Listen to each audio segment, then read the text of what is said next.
Bonjour à tous, aujourd'hui on va parler de Apache Pulsar. Alors, moi c'est Julien Jakubowski, donc je travaille chez une société qui s'appelle Streamnative, qui propose en l'occurrence un Pulsar managé. Je suis développeur advocate, donc c'est ça mon job, je suis développeur advocate dans la zone Europe, et dans ma carrière j'ai fait pas mal de trucs, j'étais développeur, j'étais consultant, j'étais tech lead, j'étais manager, pas mal roulé ma bosse. Je code depuis une bonne vingtaine d'années maintenant, beaucoup en Java, mais j'ai aussi fricoté avec du Ruby, avec du C#, avec des trucs comme ça, du PHP, du Node, beaucoup, enfin bref. Mais je suis quand même plutôt un javaïste et j'ai fait des EJB 1.0. Il y en a qui ont fait des EJB 1.0 ici? Ah, excellent. Je suis pas seul. Super. Et voilà, mais clairement Java et Spring, ça reste ma stack préférée. Moi, je suis basé à Lille, donc je suis super content d'avoir pu venir à Tours, c'est vraiment cool. Et je suis un des animateurs et fondateur du Java User Group de Lille. Donc voilà, petit Jug ici présent, qui vient s'inviter chez le Tour Jug. Donc super content d'être là, merci beaucoup de m'accueillir. Donc aujourd'hui, je vais vous parler de Pulsar. Pulsar, qui est Apache Pulsar, donc un projet open source, qui est une plateforme cloud native de messaging et d'événements streaming. Donc ici, vraiment, tous les mots sont importants. Cloud native parce que ça a été designé pour scaler de façon assez conséquente. Ça a aussi été designé pour scaler dans un cloud et scaler de façon aussi upscaler et downscaler assez rapidement aussi. Donc c'est aussi designé pour faire de l'élasticité, ce qui est un gros challenge dans le cas de plateformes de messaging comme ici. Et le deuxième truc que fait Pulsar qui est assez cool, c'est que dans un seul broker, vous faites à la fois du messaging et de l'événement streaming. Et vous allez voir que ce n'est pas la même chose, le messaging et l'événement streaming. Et pourtant, Pulsar fait les deux. Et donc, je vais vous présenter aujourd'hui ce projet-là. Donc, qu'est-ce que vous pouvez faire avec Pulsar? Essayer de vous faire découvrir à la fin de ce talk. Je serais content si vous avez envie d'essayer Pulsar, de downloader, c'est open source, et de commencer à jouer un petit peu avec et de voir ce que vous pouvez faire avec. Et vous allez voir que c'est assez cool. Alors, avant de commencer, qui a entendu parler de Pulsar avant l'annonce du Tour Jug?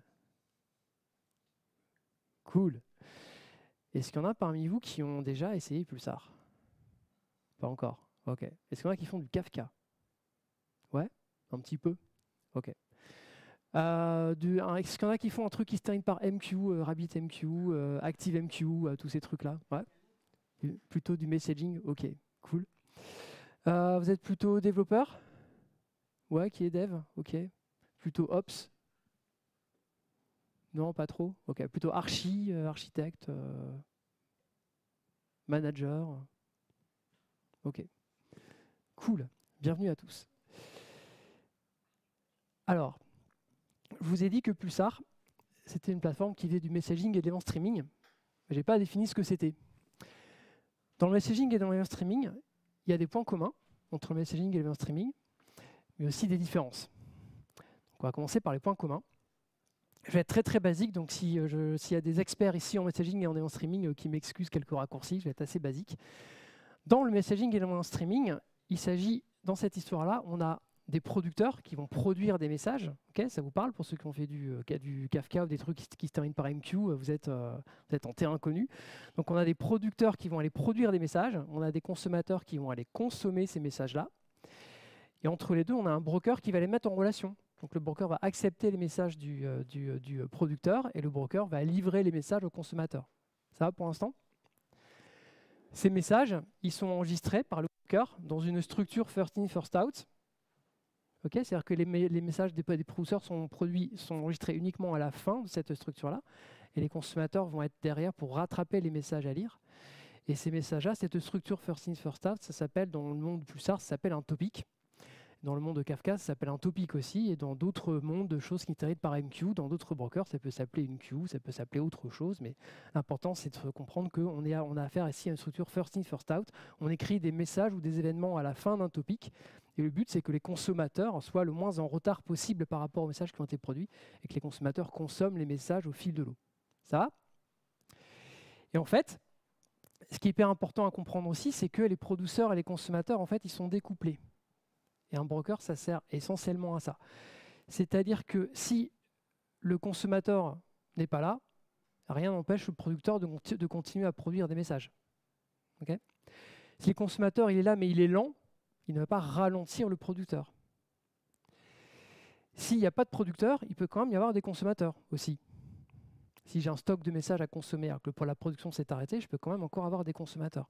Donc on a quand même un découplage entre les producteurs et les consommateurs, et ce découplage-là, il est permis par le broker, qui a un rôle de stocker les messages et d'identifier les consommateurs qui sont disponibles pour consommer des messages et livrer les messages aux consommateurs. Le broker servant en intermédiaire.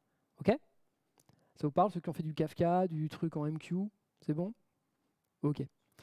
Donc vraiment, tout ça, c'est à faire en fait de découplage, c'est de découpler des producteurs et des consommateurs.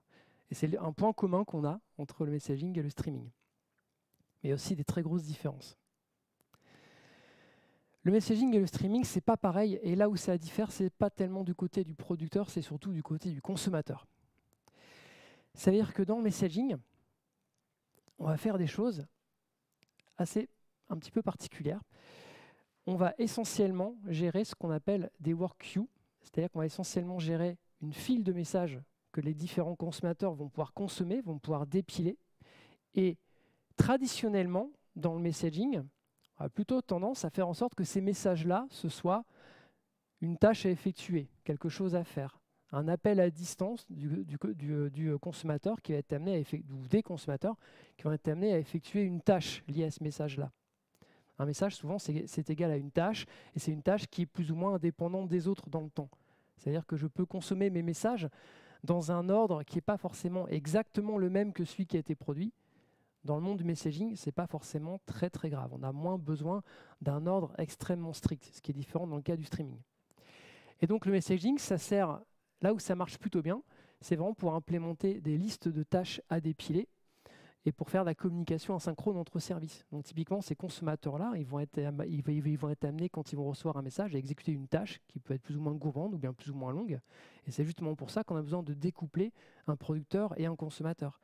Si mes consommateurs sont un petit peu plus longs que mon producteur, ou si mes consommateurs ne sont pas forcément aussi disponibles que mon producteur, je vais être assez content de pouvoir comme ça avoir une file de messages que je vais pouvoir dépiler au fil de l'eau, le plus vite possible. Ça va pour l'instant? Messaging.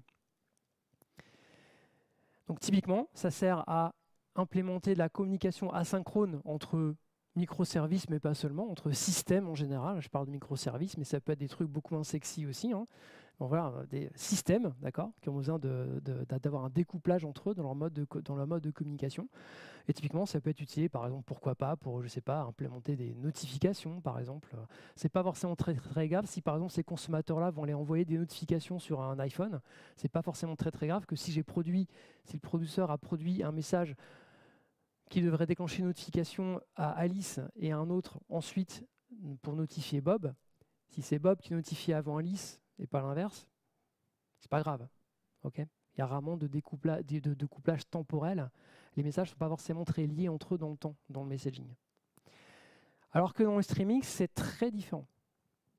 On a quelque chose qui est de nature assez différente. On n'a pas du tout le même paradigme. En tout cas, on n'a pas du tout la même sémantique avec les messages, avec ce qu'on fait dans le streaming. Dans le streaming, on ne parle pas de messages qui vont être des commandes à exécuter, qui vont être des tâches à faire.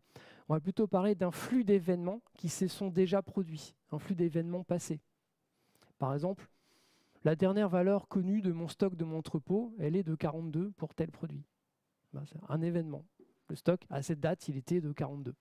Okay, donc, on va avoir un flux d'événements passés. Et ce flux d'événements passés, on ne va pas le considérer comme une commande, on va le considérer comme une donnée à traiter. Ce flux d'événements passés dans le streaming, on va avoir envie de le traiter dans l'ordre. Le plus souvent, ces événements-là sont liés entre eux. Ma valeur de stock qui vaut 42 hier, aujourd'hui, elle vaut 44. Et si je veux bien gérer mes stocks, j'ai intérêt à traiter les messages dans l'ordre, sinon ça ne marchera pas. Donc dans le streaming, j'ai besoin de gérer une relation d'ordre entre mes messages. J'ai besoin de garanties d'ordre dans la façon dont je vais consommer mes messages. Okay, c'est beaucoup plus important dans le streaming que dans le messaging. C'est même souvent assez fondamental. Donc mes événements sont des flux d'événements passés. C'est une donnée. Elle doit être traitée dans l'ordre par le ou par les consommateurs. Et typiquement, mes événements, comme c'est de la donnée, mes événements vont être persistés un certain temps parce que je peux avoir besoin de rejouer ce flux d'événements, de le relire une deuxième fois pour effectuer différents traitements dessus, des traitements de data analytics ou autres. J'ai souvent besoin de faire des traitements d'agrégation, de windowing, de trucs comme ça. j'ai souvent besoin de les rejouer. Pour ça, j'ai besoin de les persister. Tandis que dans le monde du messaging, c'est un petit peu différent. On a besoin de rejouer des messages. Le message, une fois que l'ordre a été exécuté, une fois que la commande a été exécutée par un consommateur, on a rarement besoin de la réexécuter une deuxième, une troisième ou une quatrième fois. On a rarement besoin de la stocker. Quand on a besoin de stocker un message au-dessus, on va avoir besoin de le stocker le temps que les consommateurs deviennent disponibles. Rarement plus. En tout cas, les plateformes messaging ne sont pas vraiment prévues pour stocker des millions de messages, plusieurs terras de messages pendant 6 mois. Ça, on est plutôt dans le domaine des plateformes de streaming. OK ? Parce que les plateformes de streaming, elles, considèrent ces messages comme une donnée qui est à traiter et qui est à stocker. Donc typiquement, on peut utiliser des plateformes de streaming pour faire de l'event sourcing, qui mériterait un talk à lui tout seul, je ne vais pas en parler beaucoup ici. Mais en gros, dans l'event sourcing, si je fais ça très très rapidement, dans l'event sourcing, cette liste d'événements, en fait, c'est votre source de vérité. Donc vous avez intérêt à la stocker et vous êtes en mesure aussi de pouvoir traiter des millions de messages et de pouvoir être en mesure aussi de les rejouer, de rejouer ces messages et ces événements-là quand vous faites de l'event sourcing, c'est hyper important. Donc on est plutôt dans le monde du streaming ici et de les jouer dans l'ordre. Vous utilisez aussi du streaming pour faire du real-time analytics, pour prendre des décisions au fil de l'eau en fonction des événements qui peuvent se produire dans votre système. Donc plutôt que d'attendre qu'un traitement se produise le lendemain, vous pouvez prendre des décisions et être informé en temps réel en consommant un flux d'événements qui en général sont ordonnés dans le temps. Okay, donc on fait ça dans les plateformes de streaming, on les utilise pour faire du real-time data analytics, typiquement.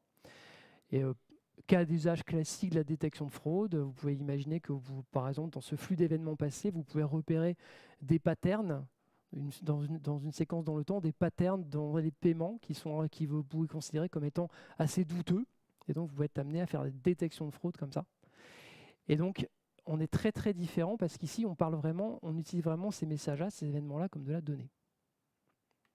Ça va ? Exemple de plateforme de message queuing classique RabbitMQ, ActiveMQ. Elles font très très bien du message queuing, elles sont prévues pour. C'est prévu pour faire du messaging, c'est prévu pour découpler des services entre eux. Ça sert à ça essentiellement. La plateforme de streaming la plus connue, c'est Kafka. OK ? Et on ne fait pas de messaging avec une plateforme d'event streaming. C'est pas pareil.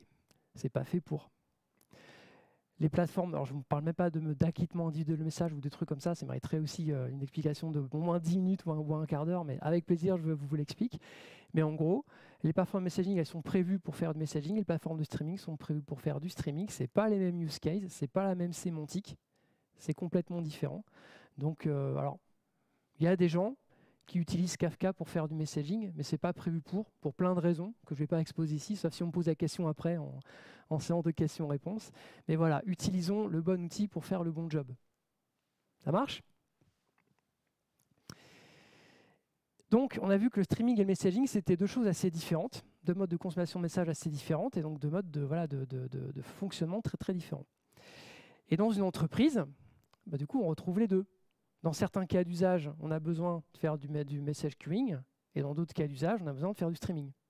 Et aujourd'hui, en général, on va pour ça utiliser des solutions différentes. On va dégainer un Kafka ou un Amazon Kinesis, par exemple, pour faire du streaming. On va dégainer un RabbitMQ, un ActiveMQ, un Amazon SQS pour faire du message queuing. Ces deux plateformes différentes, avec deux SDK différents, avec deux façons différentes de les manager, ça veut dire deux plateformes à connaître côté Ops, et deux plateformes ou plus à connaître côté dev. Et c'est comme ça que Pulsar a été créé. Pulsar a été créé par Yahoo, il y a une bonne dizaine d'années maintenant, donc en 2012, pour, entre autres, répondre à cette problématique-là. Pulsar, il a été inventé par Yahoo pour être la plateforme unique, le message broker unique de Yahoo, la plateforme de messaging et de streaming unique de Yahoo. Ce qui veut dire qu'avec Pulsar, vous avez une seule plateforme, vous avez un seul soft qui vous permet de faire à la fois du messaging et du streaming, sauf que vous avez un seul SDK à prendre en tant que dev et vous avez une seule plateforme à manager en tant que Ops, d'une part. Et d'autre part, Yahoo a aussi inventé Pulsar pour répondre à la problématique de scalabilité que vous pouvez aussi imaginer à leur échelle. Et tout ça grâce à une architecture assez sympa que je vais vous présenter. OK ? Donc, messaging et en streaming, c'est pas forcément un gros dilemme avec Pulsar. Vous pouvez faire les deux, en fait. C'est ça tout le principe, avec un seul broker. Comment ça marche? Comment on arrive à faire les deux alors qu'on a vu que c'était très différent? Donc ça peut sembler paradoxal quand même. Donc si vous vous souvenez, on a les producteurs et les consommateurs quand on fait à la fois du streaming et du messaging. C'est le point commun que je vous ai exposé. On a des producteurs et des consommateurs. On a des topics qui sont des structures first in, first out qui vont contenir les messages. Le producteur écrit à la fin du topic et les consommateurs vont attraper derrière, vont consommer les messages derrière. Mais il y a une notion, enfin ces notions-là on les retrouve dans la plupart des plateformes de streaming et de messaging. Mais il y a une notion en plus dans Pulsar qui s'appelle la souscription. Dans Pulsar, on a ce qu'on appelle des souscriptions, qui est un concept propre à Pulsar pour le coup. Et dans une souscription, le principe c'est que les consommateurs ils vont déclarer leur intention de consommer un topic en s'associant à une souscription. Donc quand je suis un consommateur dans Pulsar, je vais m'associer à une souscription pour dire à Pulsar, là je vais faire du streaming, ou pour dire à Pulsar, là je vais plutôt faire du messaging. C'est la souscription qui va gérer ça. Une souscription, ça va déterminer comment les messages vont être distribués aux consommateurs. On peut avoir des souscriptions qui vont plutôt adaptées pour faire du streaming, et d'autres qui vont plutôt être adaptées pour faire du messaging. Et vous continuez à vous adresser à Pulsar. Vous avez un seul broker. Et la souscription, son rôle, c'est essentiellement à la fois de livrer les messages de la bonne façon, comme du streaming, donc en garantie d'ordre, ou comme du messaging, avec moins de garantie d'ordre, par exemple. Et le but de la souscription, c'est aussi de connaître les messages qui ont déjà été consommés. Savoir où est-ce que les consommateurs en sont. Il fait que, par exemple, quand un consommateur s'arrête et revient, on a une reprise des messages qui est possible, comme dans toutes les plateformes que vous connaissez. Donc c'est la souscription qui a cette responsabilité-là de connaître les messages qui ont déjà été consommés et de savoir quels sont les messages qui n'ont pas encore été livrés aux différents consommateurs et comment les livrer. C'est bon? Ouais. Et donc ce qui est assez cool dans Pulsar, c'est que le concept de topic et souscription sont à peu près indépendants. C'est-à-dire qu'un topic peut avoir une ou plusieurs souscriptions. Ce qui veut dire, vous l'aurez compris, qu'un topic, le même topic, donc la même donnée, elle peut être consommée en streaming ou elle peut être consommée en messaging. Mais c'est la même donnée, c'est le même topic, c'est la même structure FIFO et c'est le même broker. Et dans toute cette histoire-là, il n'y a qu'un seul broker et un seul SDK. Et c'est comme ça que Pulsar arrive à faire à la fois du messaging et du streaming, grâce à ce système de souscription que je vais vous détailler juste maintenant. Donc dans Pulsar, il y a 4 modes de souscription, il y a 4 types de souscription. Il y en a une. Je vais commencer par celle du bas qui est la souscription shared, qui est plutôt prévue pour faire du messaging, et les autres sont plutôt prévus pour faire du streaming. Parce que ça n'a pas la même garantie d'ordre entre les 4. Donc dans le cadre du messaging, vous allez plutôt utiliser une souscription de type shared, qui est la souscription qui est en bas. Okay.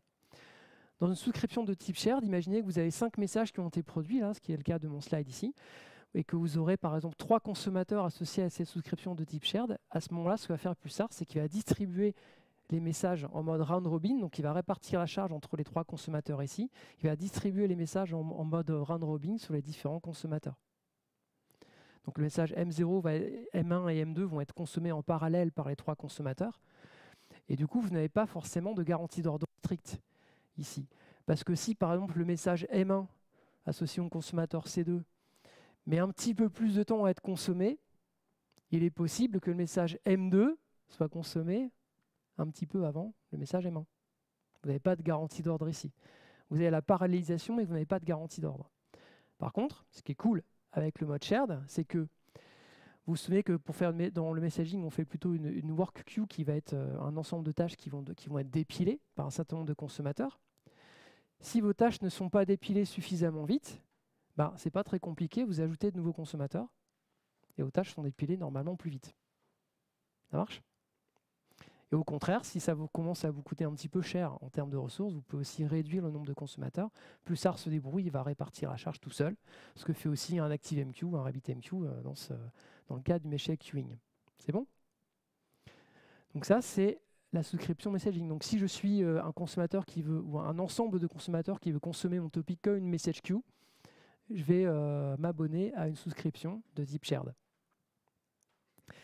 Ça, c'est bien, mais quand j'ai besoin de gérer l'ordre des messages, quand j'ai besoin d'une garantie de livraison de mes messages dans l'ordre, de pouvoir traiter mes messages dans l'ordre, quand c'est vraiment important pour moi, notamment quand je fais du streaming, qu'est-ce que je fais? Et bien pour ça, j'ai 3 autres modes de consommation, de souscription.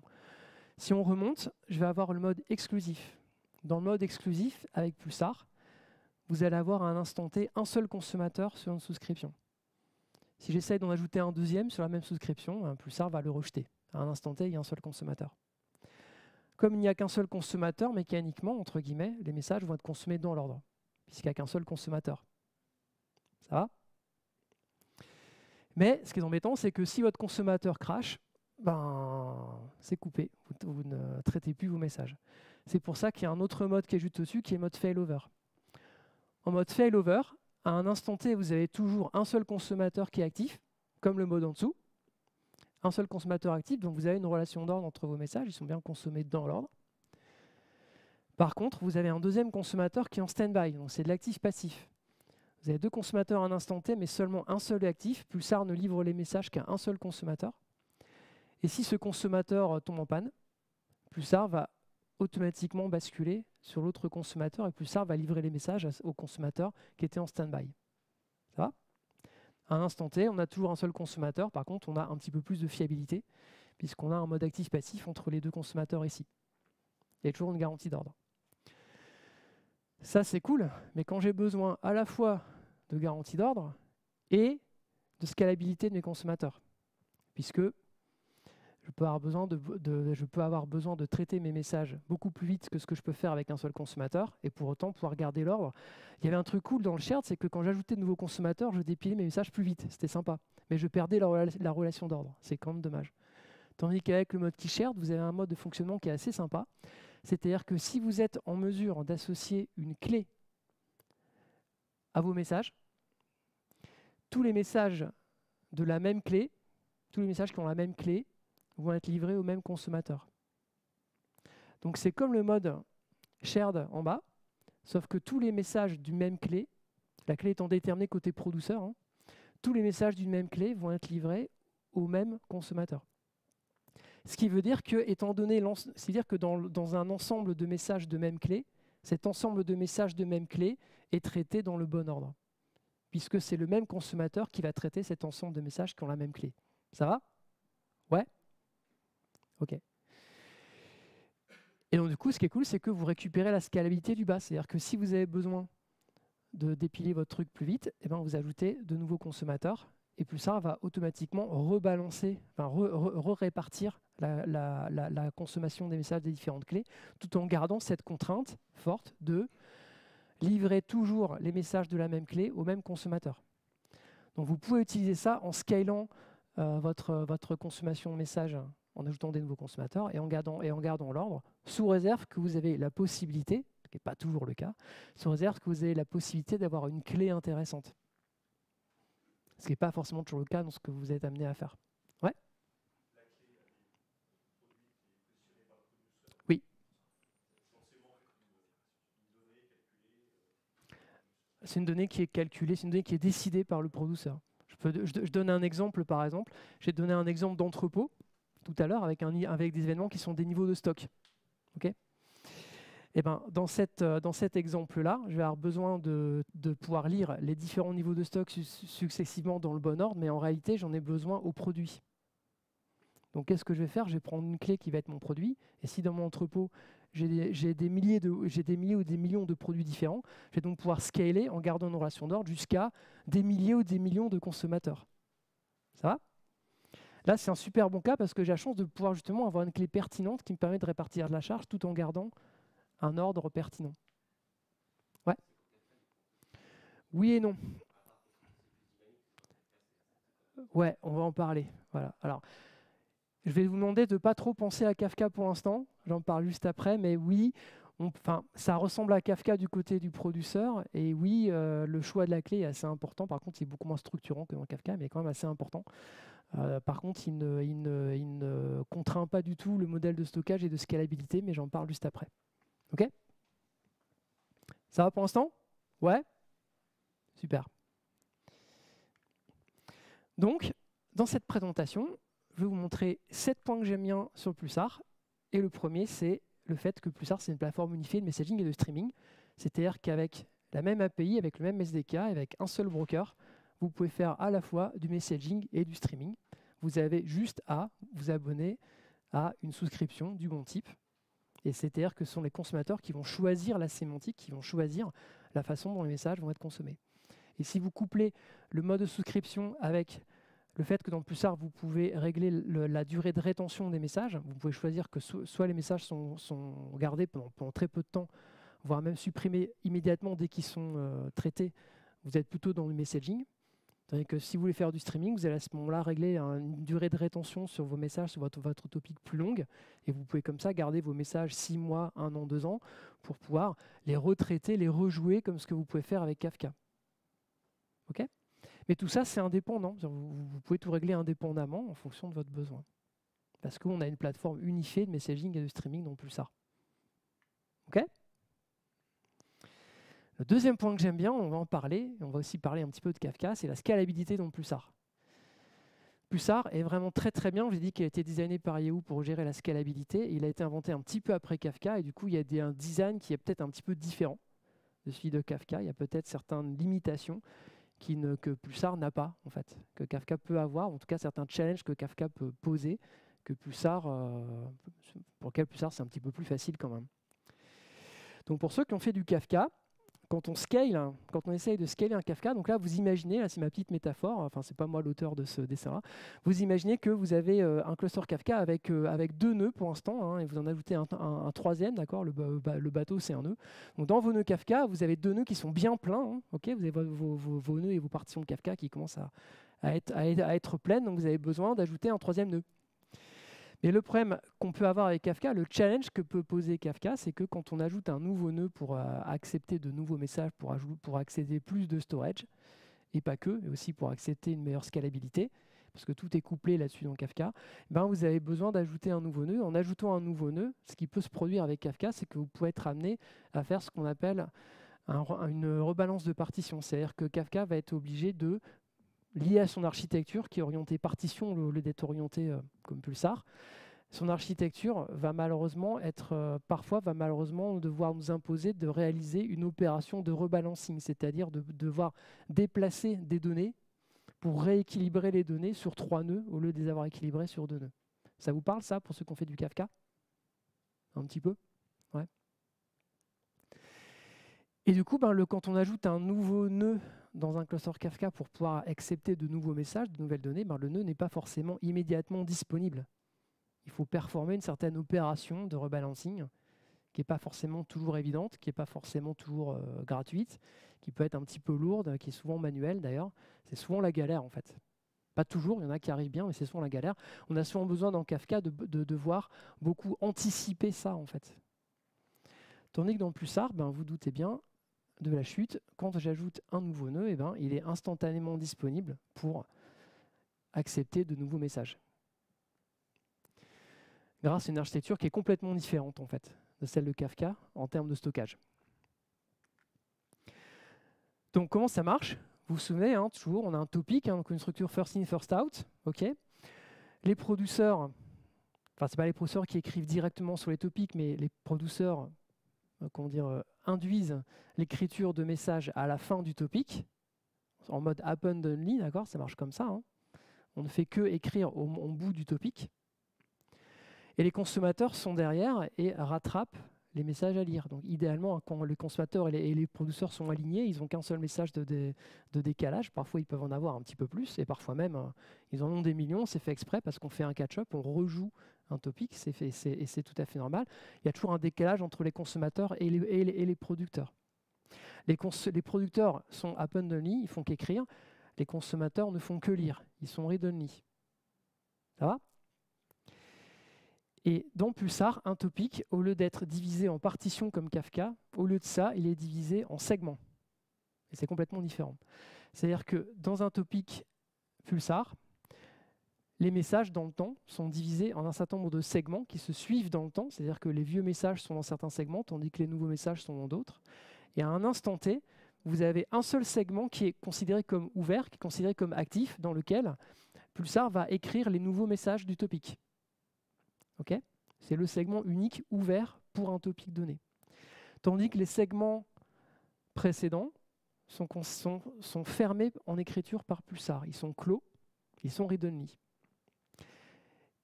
Et au moment où le segment 4 atteint une certaine capacité, typiquement 50 000 messages, c'est le réglage par défaut, mais bon, c'est configurable en fonction de vos besoins. Quand ça atteint 50 000 messages, ce qui se passe, c'est que le segment 4 est fermé par Pulsar, il devient read-only, et Pulsar crée un segment 5. Et si vous avez ajouté un nouveau bookie tout neuf, et ben le nouveau bookie tout neuf, comme tout à l'heure, pourra accepter le segment 5 tout de suite. Ça va ? C'est ça qui est très très différent de ce qu'on peut imaginer dans Kafka, par exemple. Vous avez une architecture qui est complètement différente. Kafka est orienté partition, tandis que Pulsar est orienté par segment, ce qui est complètement différent. Et ça permet de faire des trucs assez sympas. Dans Pulsar, on a une architecture qui est beaucoup plus sophistiquée que dans d'autres plateformes. Dans Pulsar, vous avez le producteur et les consommateurs, et vous avez deux couches. Vous avez une couche de compute, de processing, et vous avez une couche de storage. Et ces deux couches sont différentes. Ce n'est pas les mêmes nœuds dans votre cluster. Et ce qui est cool, c'est que du coup, comme ce n'est pas les mêmes nœuds, vous pouvez les scaler indépendamment. Donc dans Pulsar, vous avez des brokers, des nœuds de type broker, dont la responsabilité est de manager les topics. Leur rôle, c'est entre autres, entre plein d'autres choses, mais je simplifie beaucoup, leur rôle essentiel, le plus essentiel, c'est de gérer la communication avec les producteurs, avec les consommateurs. Les producteurs et les consommateurs s'adressent à des brokers, enfin pas forcément directement, mais j'ai simplifié ici, s'adressent, on va dire directement, ce qui n'est pas tout à fait le cas, à des brokers.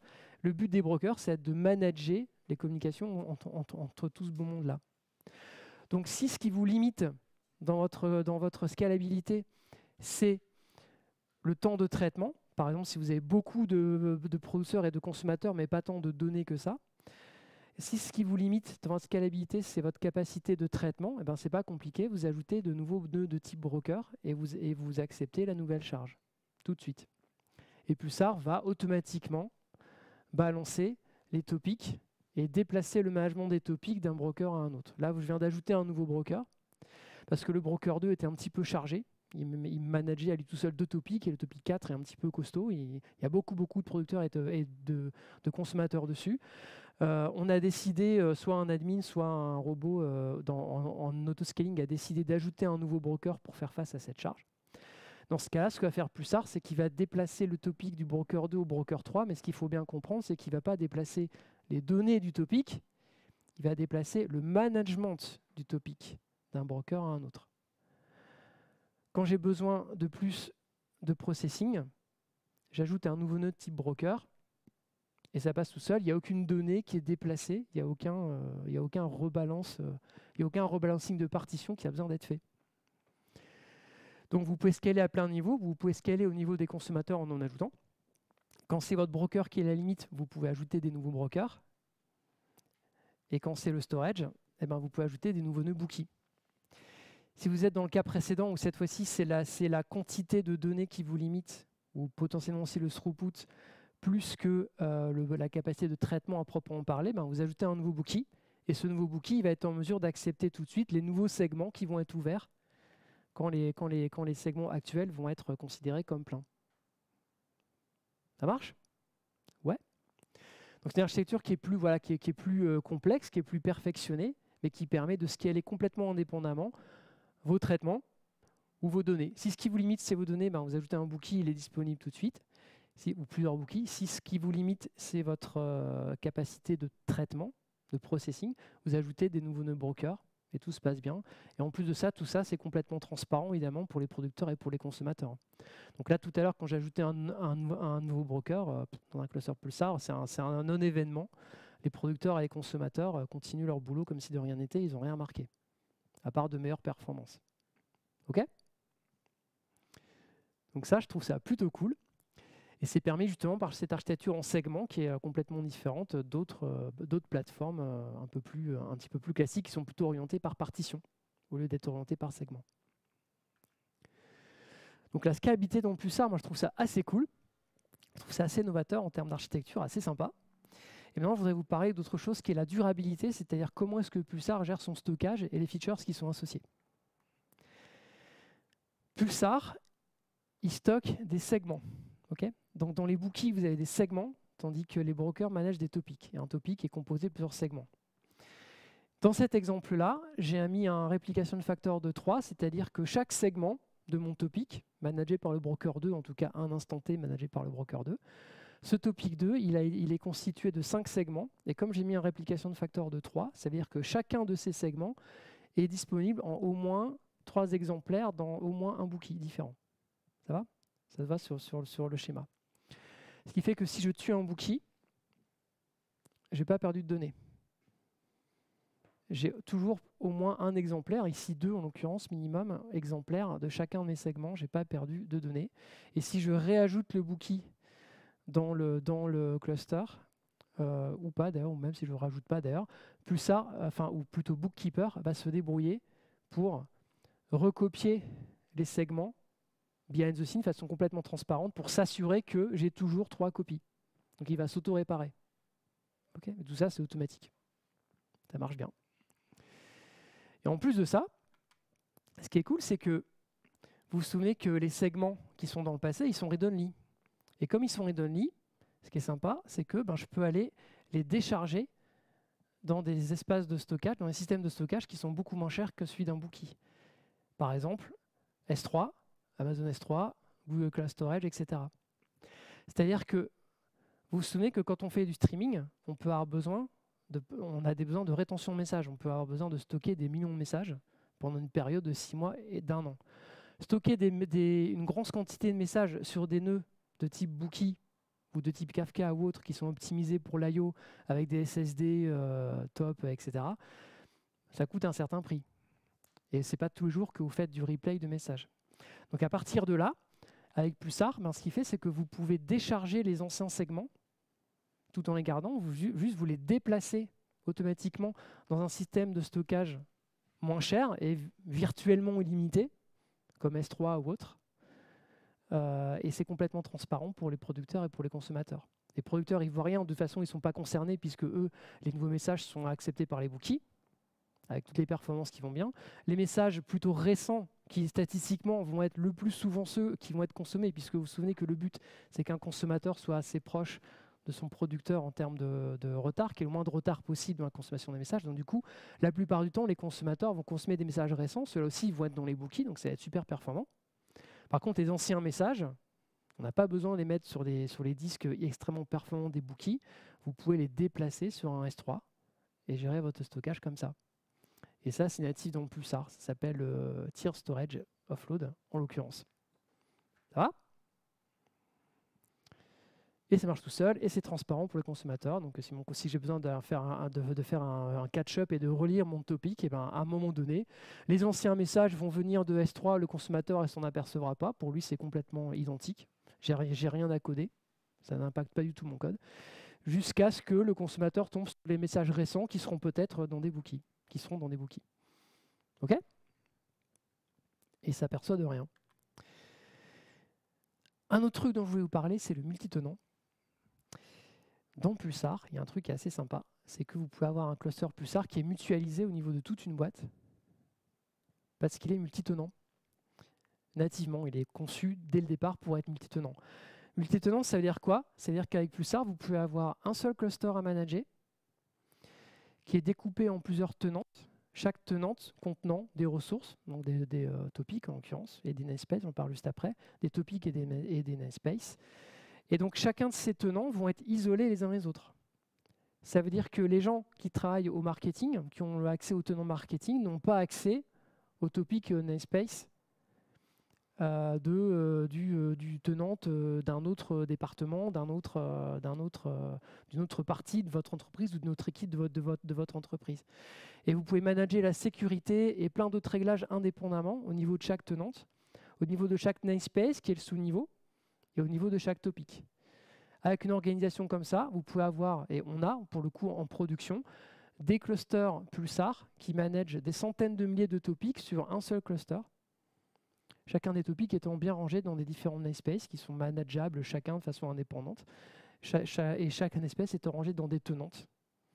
Ce qui fait que vous avez un cluster qui est beaucoup plus facile à manager. Vous n'avez pas 100 000 topics à plat. Vous avez une structure, une organisation. Et ces topics-là sont isolés les uns les autres grâce au multi-tenancy de Pulsar. C'est cool ou pas? Ouais? Ok. L'autre point clé dont je vais vous parler, c'est la géoréplication. Parce qu'un autre truc qui est natif dans Pulsar, sans bricolage, sans avoir rien installé de plus, c'est la géoréplication. Dans Pulsar, vous avez une géoréplication qui est intégrée. C'est-à-dire que vous pouvez avoir plusieurs clusters Pulsar regroupés au sein de ce qu'on appelle une instance Pulsar. Chaque cluster pouvant tourner sur un data center différent. Ça peut être une zone différente dans votre cloud, ça peut être un data center différent, ça peut être, pourquoi pas, un Pulsar sur un cloud et un cluster qui est appliqué en mode sur on-premise dans votre boîte, par exemple, ça se fait aussi. Okay. Vous pouvez avoir un cluster disponible en plusieurs copies qui sont répliquées les unes les autres et qui peuvent être répliquées de façon bidirectionnel ou pas. Là, je montre un exemple de bidirectionnel. Il y a d'autres patterns de géoréplication, mais le bidirectionnel est assez sympa aussi. Vous pouvez répliquer vos clusters de façon bidirectionnelle, ce qui fait que, par exemple, si vous produisez un message depuis les États-Unis, vous allez pouvoir les consommer depuis le EU ou bien depuis le Japon sans aucun problème, et réciproquement. Et il y a un système qui fait que ça ne peut pas faire de boucle, donc ça marche très bien, vous inquiétez pas. Tout est répliqué de façon comme un mesh, de façon bidirectionnelle, et ça marche bien. Okay. Et donc ça, c'est plutôt prévu un petit peu pour la performance, mais j'ai envie de dire surtout aussi pour le disaster recovery. C'est-à-dire que je vous ai montré tout à l'heure que vous pouvez perdre un bookie, ça se passe bien, mais quand vous perdez toute une zone, un petit peu différent, c'est pour ça que vous avez de la géoréplication dans Pulsar. Quand vous perdez votre zone, quand vous perdez votre data center, vous n'avez pas de perte de données, ou en tout cas un risque très limité de perte de données en fonction de comment vous réglez la géoréplication. Il y a des patterns de géoréplication où vous pouvez avoir un petit risque de perte de données pour plus de performance. De toute façon, tout est question de trade-off dans ce secteur-là, dans ce milieu-là, ou une géoréplication qui a de bien meilleures garanties en termes de non-perte de données, mais un peu moins de performance. Voilà, il y a plusieurs patterns qui existent que je ne vous détaille pas ici, mais vous pouvez faire beaucoup de choses avec Pulsar par rapport à la géoréplication pour vraiment garantir que vous aurez toujours accès à vos données, même en cas de perte, même en cas de désastre assez conséquent. C'est cool ou pas? Ouais? Ok. Alors là, vous allez me dire, Julien, tu es bien gentil avec ton Pulsar, mais bon, moi, dans ma boîte, j'ai tout écrit, tous mes microservices, tous mes systèmes, etc. Ils font du Kafka, ils ne font pas de Pulsar. Ou ils font du RabbitMQ. Et j'ai pas envie de tout réécrire. Personne n'a envie de tout réécrire. Ok, c'est normal. On n'a pas que ça à faire. Eh ben, la bonne nouvelle, c'est que dans Pulsar, il y a toute une compatibilité avec l'existant, et entre autres avec Kafka, avec Rabbit et avec d'autres qui existent. Ce qui fait que vous n'avez pas forcément besoin de tout réécrire quand vous passez à Pulsar. La migration est hyper facilitée grâce à un certain nombre de choses que je vais vous montrer ici.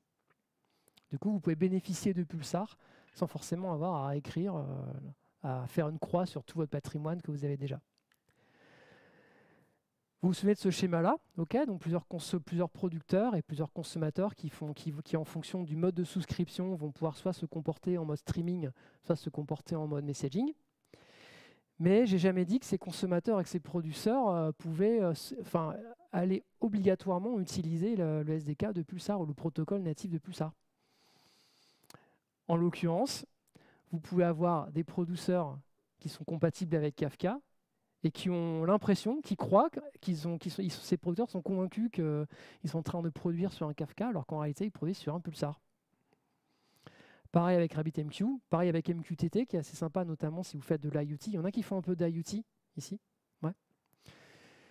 Donc MQTT par exemple. Et pareil, côté consommation, vous pouvez aussi faire croire à un consommateur RabbitMQ qui est en train de dépiler une queue Rabbit, alors qu'en fait, il dépile un topic Pulsar à l'intérieur d'une souscription de type shared. Il fait du messaging, il croit qu'il se adresse à un Rabbit, mais il s'adresse à un Pulsar. Et ce qu'il faut comprendre, c'est qu'il n'y a pas un Pulsar devant ou derrière un Kafka. Il n'y a pas un Pulsar devant ou derrière un RabbitMQ. Il n'y a qu'un seul broker dans cette histoire. C'est juste que dans Pulsar, il y a ce qu'on appelle des protocoles adapteurs qui font que Pulsar est en fait un broker qui est multi-protocole. Il gère son propre protocole natif Pulsar qui vous donne accès à l'ensemble des fonctionnalités et il peut aussi vous permettre d'exposer les d'autres protocoles, celui de Kafka, celui de Rabbit et le MQTT. OK ? Si vous voulez coder Pulsar en mode natif, eh ben, vous avez tout ce qu'il faut en termes de SDK client pour coder vos producteurs et vos consommateurs. Vous pouvez le coder dans vos langages favoris. Je mets link ici, c'est Java, mais il y a aussi des SDK dispo sur Go, sur Python, en C++, en .NET, en Node, dans ce que vous voulez, ceux qui sont supportés. On a même un browser, c'est-à-dire qu'on peut aussi faire du WebSocket. On peut avoir un navigateur Internet, un browser, qui se comporte grâce au WebSocket, qui est un producteur Pulsar en lui-même, ou qui est un consommateur Pulsar en lui-même, directement, sans forcément passer par un back derrière. Bon, parce qu'on a un adaptateur WebSocket aussi, un SDK WebSocket qui existe. Et la plupart de ces SDK sont dispo à la fois en version synchrone, ou aussi en version réactive ou asynchrone. Par exemple, vous pouvez produire un message et le SDK vous renvoie, par exemple dans le cas du SDK Java, le SDK vous renvoie un completable future. Donc il ne vous met pas en attente d'être connecté à Pulsar, il vous renvoie un completable future et vous pouvez le gérer comme ça, en mode réactif, en mode asynchrone, dans le cadre du client Java et d'autres clients aussi. Et la communauté, sinon, fait du Rust, du Erlang, du Haskell. Enfin, il y a aussi toute une communauté derrière Pulsar qui code des SDK, des API dans plein de langages. C'est cool ou pas? Ouais? Ok. On a aussi les connecteurs dans Pulsar. Dans Pulsar, associé à Pulsar, vous avez des sources et des sinks. Une source, c'est quelque chose qui va prendre de la donnée d'un système extérieur à Pulsar, qui va en faire des messages et qui va injecter les messages dans Pulsar. Un sink, c'est l'inverse. Ça va récupérer des messages de Pulsar et les insérer, les envoyer, les écrire dans un système extérieur à Pulsar. OK? Source et sink. Et donc, typiquement, des sources ou des sinks, ça peut être des bases de données, ça peut être d'autres brokers, ça peut être plein de choses. Par exemple, du Postgre, du Oracle, du Mongo, ce que vous voulez. Ça, c'est dispo. Ça peut être d'autres brokers. Vous pouvez avoir un source ou un sink Kafka ou RabbitMQ, par exemple. Un source ou un sink peut être du HTTP. Donc, vous pouvez, par exemple, imaginer que côté source, vous faites du GET et vous fetchez vos messages avec un GET HTTP. Et que côté sink, vous faites du POST et vous écrivez vos messages dans un système qui n'est pas du tout, qui n'expose que du HTTP et qui n'est pas du tout forcément prévu pour être un producteur ou un consommateur Pulsar en utilisant le SDK, des différents SDK. Vous pouvez aussi faire du HTTP. Alors, vous ne pouvez pas tout faire en HTTP, mais vous avez aussi cet adaptateur-là qui est disponible. Vous avez aussi du bon vieux fichier plat, en source ou en sync. Vous avez aussi un sync Elasticsearch, donc vous pouvez comme ça indexer vos messages de votre topic sur du Elasticsearch. Et vous avez du coup hub.streamnative.io que je vous invite à regarder, qui vous met à disposition tout un écosystème de SDK clients, de sources, de sync, de protocoles adapteurs, c'est mon slide d'avant, de tout ce que vous voulez, qui sont disponibles et qui sont proposés par Streamnative, la plupart étant open source. Donc c'est cool, j'ai parlé de tout ça, et en plus de ça, ce qui est sympa, c'est que tout ça, c'est open source. C'est-à-dire que tout ce que je vous ai présenté ici, le multi-tenancy, la scalabilité, la géoréplication, le modèle de message unifié, c'est-à-dire que le fait de pouvoir vous comporter à la fois en messaging et en streaming, la durabilité, l'off-site storage, pour pouvoir offloader vos segments dans un autre storage pas cher et virtuellement limité, etc., etc. Différents connecteurs aussi que je vous ai présentés. Tout ça, c'est disponible en open source. Et ce qui est cool, c'est que vous avez vraiment accès aux fonctionnalités cœur de Pulsar qui font que Pulsar est cool en open source. Du coup, vous n'avez pas de vendor locking. Ça veut dire que si vous voulez, vous pouvez manager votre cluster Pulsar vous-même. Vous pouvez passer par une entreprise comme Streamnative qui vous propose un Pulsar managé. C'est notre job. Ou pas.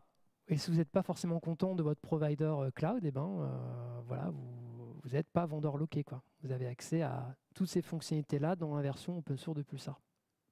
Okay.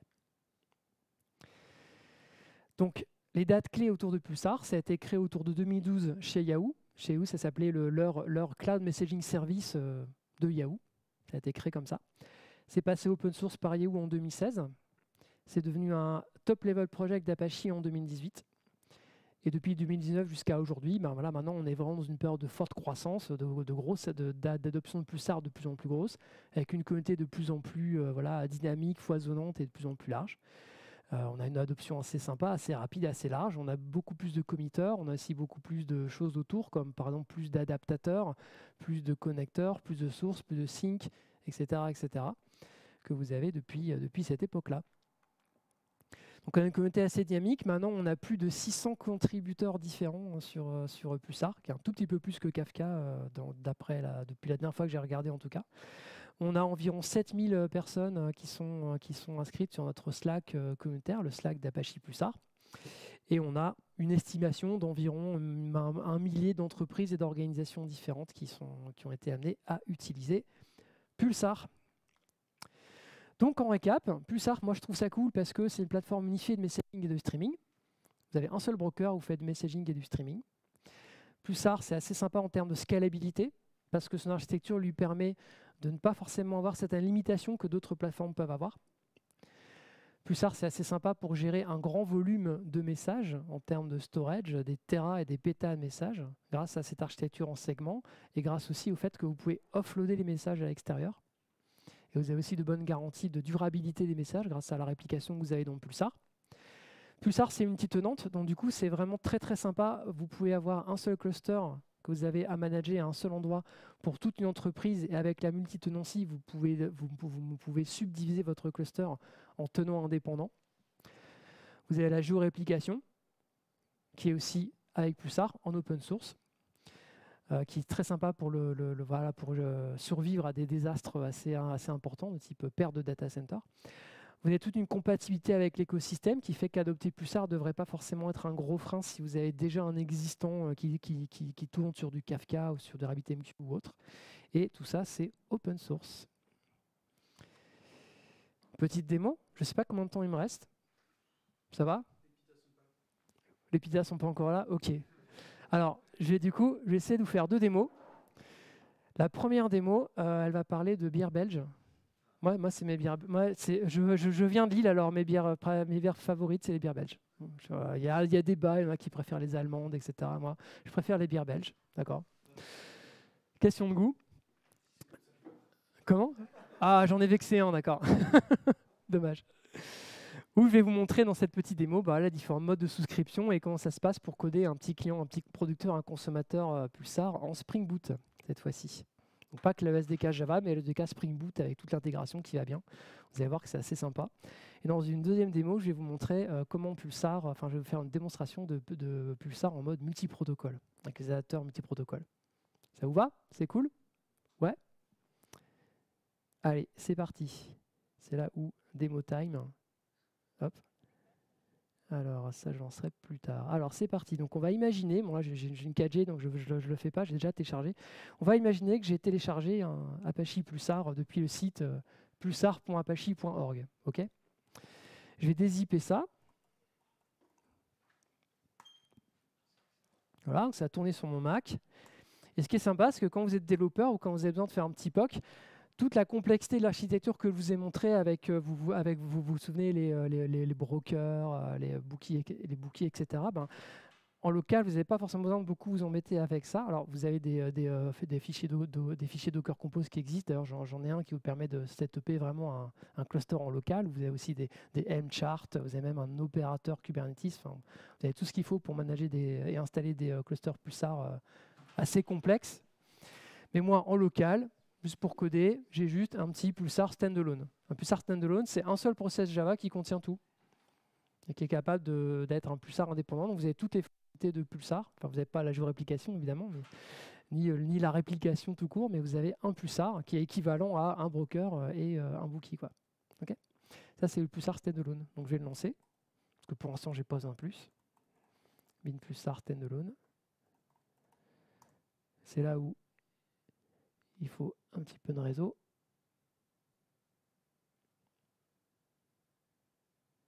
Voilà. Hop, Pulsar est codé en Java pour info. Ça se voit. Ça log comme du Java. Hop. Voilà. Et on va coder un petit truc. Enfin, coder, on va faire un petit code walkthrough et une petite démo ensemble. Alors, on va coder une petite application. On va imaginer que vous aimez beaucoup les bières belges et en fait, vous en avez fait votre métier. Okay, et donc, vous allez vendre des bières belges à la terre entière. Et donc pour ça, vous avez un site de e-commerce qui va aller livrer les bières que les gens vont vous commander sur votre site, qui vont livrer les bières chez vous à la maison. Vous avez un site de e-commerce de bière, c'est cool, de bière belge en plus, truc très spécialisé, vous êtes vraiment leader de votre secteur et vous devez scaler à fond, vous avez besoin d'un pulsar pour ça. Ok? Ça marche très très bien votre business. Donc pour ça, vous allez avoir un site web qui va aller envoyer des messages à un autre système qui aura pour but, ça va être la poste en quelque sorte, ou UPS ou je ne sais pas quoi, on va imaginer que c'est ça, un autre système qui va avoir pour but de prendre en charge des colis. Donc une fois que la commande de la bière est faite, le site web va envoyer un message correspondant à la commande. Donc un message, ça va contenir une adresse, une liste de tuples, quantité, produits, enfin quantité de nom de la bière, etc. etc. Okay, ce genre de truc-là. Un colis, quoi, une livraison. Mais ce système delivery, il n'est pas du tout prévu pour encaisser l'énorme charge que vous avez sur votre site internet. Donc il est hors de question que ces messages-là de delivery order soient par exemple un post HTTP que vous allez faire sur un service delivery. Parce que ce service delivery, il peut être down pendant 1 heure, ou ce service delivery, il n'est juste pas suffisamment designé ou prévu pour encaisser en direct la charge de votre site web. Il va vous ralentir, si vous faites ça, il va vous ralentir, si vous faites du HTTP direct ou un appel synchrone entre les deux, il va ralentir votre site web, ou au pire, il va le planter. Et il va aussi planter lui-même. Donc pour ça, qu'est-ce qu'on fait? Est-ce qu'on fait du messaging ou du streaming? Petit test. Messaging, bravo. On est clairement dans le messaging ici. C'est-à-dire qu'on va avoir une liste de commandes qui vont devoir être dépilées par un ou plusieurs services delivery. On est dans le cadre du découpage temporel, la communication asynchrone. Et ma commande, j'ai pas forcément besoin, enfin je pourrais, mais pas dans mon cas, j'ai pas forcément besoin de la stocker pendant 6 mois, pendant 1 an.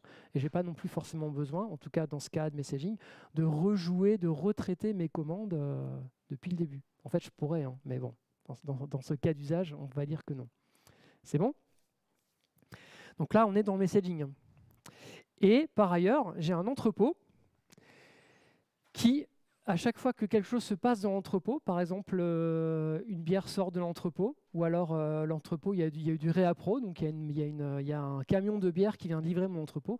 Du coup, le stock de bière de l'entrepôt change. D'accord? Donc l'entrepôt va du coup pousser un message à chaque fois que le stock d'une bière a changé. Par exemple, là maintenant, le stock de bière, le stock de Moinette, qui est une de mes bières belges préférées, c'est 42 bouteilles.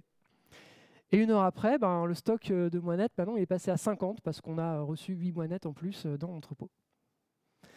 On est dans le messaging ou dans le streaming là? Streaming, oui. La relation d'ordre est hyper importante. J'ai besoin d'avoir une vision de mon stock. Vous allez voir pourquoi ce website, pour le coup, a besoin de consommer ses stocks. Il a besoin de consommer ses stocks pour avoir une vision à jour du stock. Parce que mon site web, il a besoin de savoir combien il y a de Moinettes ou de triple carmélite qui sont disponibles pour pouvoir la proposer en vente ou pas. D'accord? Si mon site web traite d'abord stock 42 et ensuite stock 0 parce qu'il n'y a plus de stock, très bien, mais si jamais il le traite dans un ordre différent, ça va être compliqué. Madame Michu, elle n'arrivera pas à recevoir sa bière, elle ne sera pas contente. Parce que le site va croire qu'il y a un stock de 42, alors qu'en réalité, le dernier événement, le plus à jour, c'est 0. Donc on est vraiment ici dans le streaming, on a besoin de traiter ces événements-là dans l'ordre. Et en plus de ça, pour vraiment ancrer le fait qu'on est dans le streaming, c'est qu'on pourrait imaginer, même si ce n'est pas le cas dans cette démo, je ne le montre pas, on pourrait imaginer qu'on a un système qui va faire de l'analytique sur la façon dont mon stock évolue et qui va pouvoir détecter des patterns et faire en sorte qu'en fonction de comment cette suite d'événements de stock évolue dans le temps, on va pouvoir anticiper un réappro, dire « Oula, le stock de Moinettes commence à baisser dangereusement, il va bientôt être temps de réapprovisionner l'entrepôt. » Et comme on a une charge de fou, on a besoin de le prédire en quasiment temps réel. On va imaginer ça. Là, on est clairement dans du streaming. OK? Ça va? Donc, dans cette démo, je vais d'abord vous montrer comment ça marche delivery. On va imaginer qu'on a plusieurs services delivery, plusieurs instances qui vont consommer des messages qui vont être produits par le website. Donc, c'est parti. Hop. J'ai lancé mon pulsar, je vais ouvrir mon IntelliJ et je vais vous montrer. Là, je vais devoir zoomer là. Je vais vous montrer comment ça marche le site web. Donc le site web, ça va? La lecture du code? Ouais? Ok. Mon site web est un microservice Spring Boot. Donc ici, j'ai un bin qui est un producer. D'ailleurs, j'ai plus besoin de cet objet mapper, mais j'ai un service qui est un producer et qui va produire régulièrement. En fait, il va générer un colis au hasard. Un colis, ça ressemble à ça, hein. Il y a un certain nombre d'adresses qui vont être générées. Et donc, un colis va être généré aléatoirement et va générer un JSON comme ça. Donc, un delivery order, ça a un numéro de séquence. Ça a, vous voyez ici, ça a un numéro de colis, ça a un timestamp, ça a un nombre d'articles et ça a l'adresse de destination. C'est basique, beaucoup trop basique pour un cas réel, mais bon, c'est pour la démo. Donc le website va produire des delivery orders et pour les besoins de la démo, il va produire un delivery order en toutes les 200 millisecondes. C'est juste pour les besoins de la démo. OK ? Voilà. Donc, toutes les 200 millisecondes, bah ça c'est voilà. Bah, j'avais dit que j'avais de la charge. Bon, après 200 ms, c'est pas tant que ça, mais bon, c'est seulement 5 commandes par seconde, ça pourrait être beaucoup plus pour un pulsar. Donc, ici, vous avez une annotation schedule qui fait que cette méthode-là est appelée toutes les 200 millisecondes, même si ça, c'est pas du pulsar, c'est du Spring. Hein, ok. J'ai un bin Spring delivery producer, et ce bin Spring delivery producer, il s'est fait injecter un pulsar template. Donc au même titre que si vous faites du Kafka avec Spring, vous avez du Kafka template. Au même titre que si vous faites du JDBC, vous avez du JDBC template. Un template, en quelques mots, ça sert à simplifier l'API, à simplifier l'accès à quelque chose qui est lié à une ressource. Vous n'avez pas besoin de clore les ressources vous-même. Spring vous simplifie beaucoup de choses grâce à ce template-là. Okay, vous n'avez pas besoin ici, pour le coup, dans le cas du pulsar template, vous n'avez pas besoin de gérer l'ouverture et surtout la fermeture de la connexion à pulsar, et beaucoup de plomberie vous est masquée, vous est abstraite par ce pulsar template. C'est comme ça que fonctionne l'intégration avec Spring Boot. Donc pour l'avoir, ben vous allez dans le POM et vous ajoutez Spring Boot, Spring Pulsar, Spring Boot Starter, et vous avez votre starter Spring Boot Pulsar qui est en version 0.1.0, il est encore un petit peu récent, mais dans la pratique, il marche bien. Donc, votre pulsar template est de type string, ça veut dire que vous allez produire des messages de type string dans pulsar. Donc toutes les 200 millisecondes, le site web produit un message en JSON sur un topic qui s'appelle delivery order topic. Donc produire un message, c'est pas compliqué. Vous faites mon template.send avec le nom du topic et votre message et vous produisez un message en une seule ligne de code. C'est bon? Voilà. Ce qui correspond à un fonctionnement qu'on attend d'un truc qui se termine en template dans Spring. Hein. Ça va? Vous faites un peu Spring, qui fait du Spring? Peut-être que vous êtes... Ouais? Ok, vous êtes plutôt Spring. Cool. Ça marche. Donc, côté delivery, vous avez un consommateur. Et comment marche le consommateur? Eh bien, vous allez avoir un bin, voilà, qui va avoir une annotation pulsar listener, qui est fournie par cette API, par ce SDK Spring Pulsar. Et donc, ce pulsar listener, vous allez lui donner le nom du topic dans lequel on va consommer le message. Vous allez aussi lui donner le nom d'une souscription, parce que vous vous souvenez que pour être un consommateur, j'ai besoin d'avoir une souscription. Sinon, Pulsar ne peut pas savoir comment je vais consommer mes messages, et Pulsar ne peut pas non plus mémoriser où est-ce que je me trouve dans la consommation des messages. Quel message j'ai consommé et quel message je n'ai pas encore consommé. Donc on a besoin d'un topic et d'une souscription. Donc, et d'ailleurs, la souscription va être créée automatiquement, en fait, parce qu'elle n'existe pas encore. J'ai rien à administrer. Je peux, si je veux, bloquer ce comportement, si je suis Ops, c'est que j'ai besoin de gérer un petit peu de sécurité quand même. Mais je peux aussi choisir, surtout en dev, de automatiquement créer les topics. Les topics aussi, d'ailleurs, les topics et les souscriptions sont créés automatiquement par défaut, sauf si vous voulez verrouiller en tant qu'admin quand vous avez un cluster un peu plus production ready. Ça va? Et vous avez un type de souscription qui est shared puisqu'on fait du messaging. Donc c'est parti. Ici, je vais lancer 2 instances de delivery. Voilà. Je vais essayer d'agrandir un peu. C'est bon comme ça? Pour les terminales, ouais, ça passe bien? Ok. Je vais en lancer un deuxième.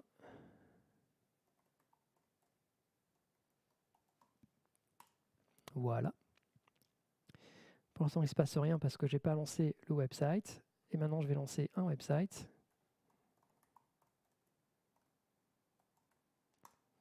Voilà. Et on devrait bientôt voir apparaître des messages. Voilà. Donc là, ce qu'on voit, c'est qu'on voit ici bien le mode de souscription de type shared, c'est-à-dire qu'on voit que Pulsar balance, fait de load balancing de messages, donc autrement dit, chaque consommateur de la même souscription, chaque instance de consommateur de la même souscription reçoit un sous-ensemble des messages et Pulsar répartit les messages en mode round robin. Donc le premier message, il envoie au consommateur 1, le deuxième au consommateur 2 et il fait une rotation comme ça, d'accord? Et du coup, si j'ajoute un troisième consommateur parce qu'on imagine que ça ne va pas encore assez vite, eh ben, pas de problème.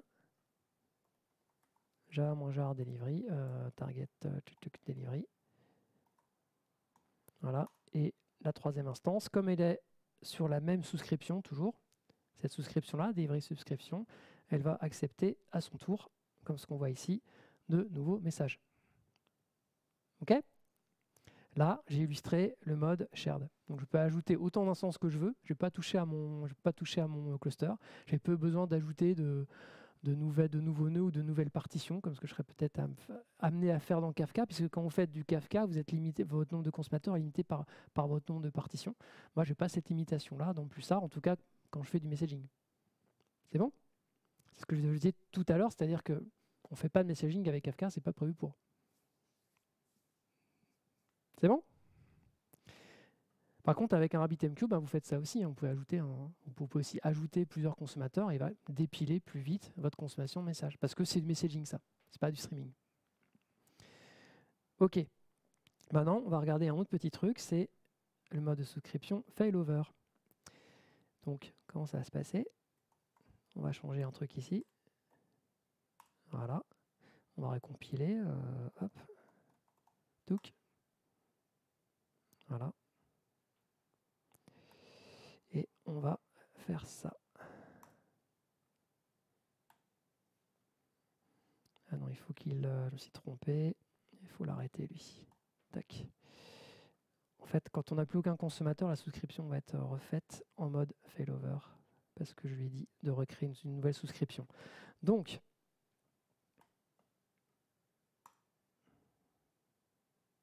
je lance une instance.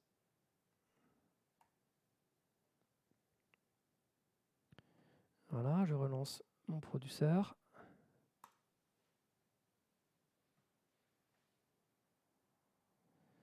Les messages vont bientôt arriver.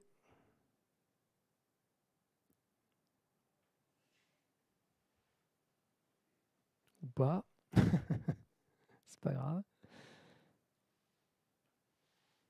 Ah, j'ai un autre consommateur qui traîne. C'est peut-être pour ça qu'il ne consomme pas, en fait.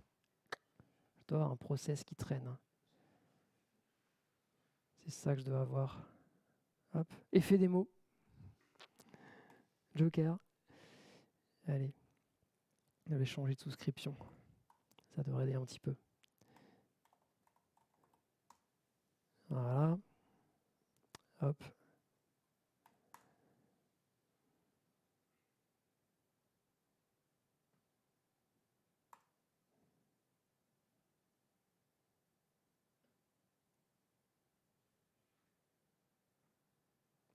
OK.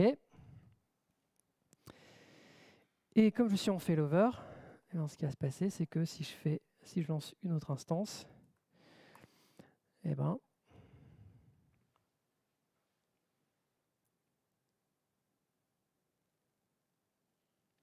elle ne consomme pas de message. Pourquoi est-ce qu'elle ne consomme pas de message? Parce que ça illustre ici le actif-passif dont je vous ai parlé tout à l'heure en mode failover. Okay, c'est-à-dire que cette instance-là, elle va avoir les messages dans l'ordre. Enfin, j'en ai pas besoin ici pour ce use case, mais il se trouve qu'elle va avoir les messages dans l'ordre puisqu'elle est toute seule. Et maintenant, si je kill celle-là, au revoir, hop, c'est l'autre qui prend le relais, vous avez vu? Ça, c'est le failover. C'est bon? OK. Donc là, on a vu comment marchait le messaging dans Pulsar, avec le mode de souscription shared, avec une petite parenthèse sur le failover, même si le failover, ce n'est pas vraiment pour faire du messaging. Maintenant, on va regarder ce qui se passe avec le streaming. Donc, j'ai une petite architecture où mon site internet, pour simuler le fait, de façon très simple, pour simuler le fait qu'on a besoin de voir la version à jour de mon stock, j'ai fait une petite API sur le website qui s'appelle get beer stock. Okay, donc, quand je fais un get sur beer stock, je vais avoir la vue du stock à un instant T qui est stocké dans une base Redis. Alors c'est une architecture, enfin, je ne ferai pas du tout ça dans la vraie vie. Je n'aurai pas plusieurs instances de website qui vont l'écrire dans Redis directement, j'aurai sans doute un intermédiaire, mais bon. Pour la simplicité de la démo, je vais avoir plusieurs instances de website qui vont consommer les événements produits par mon entrepôt. Okay. Ces instances de website, quand elles vont recevoir un événement, par exemple, oh, j'ai 50 monettes, ou j'ai 42 monettes, ou j'ai 100 carmélites, quand elle va recevoir un événement, elle va le stocker dans une base de données Redis, ce qui fait qu'à un instant T, on espère que quand je fais un get beer stock, j'ai la bonne version à jour du stock. C'est bon? Pour ça, j'ai besoin de consommer les événements dans l'ordre. Sinon, ça risque de ne pas marcher. On est d'accord? Donc, pour ça, ce que je vais faire, hop, je vais lancer un autre website pour avoir mes deux instances.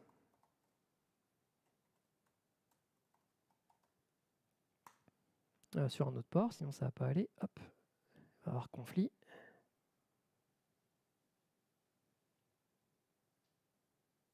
Voilà.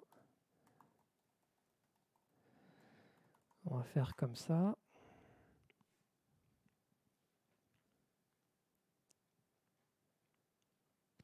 Et je vais appeler une petite API. Je crois que je n'ai pas démarré mon Redis. Si je ne démarre pas mon Redis, ça ne va pas aller. Hop. Redis.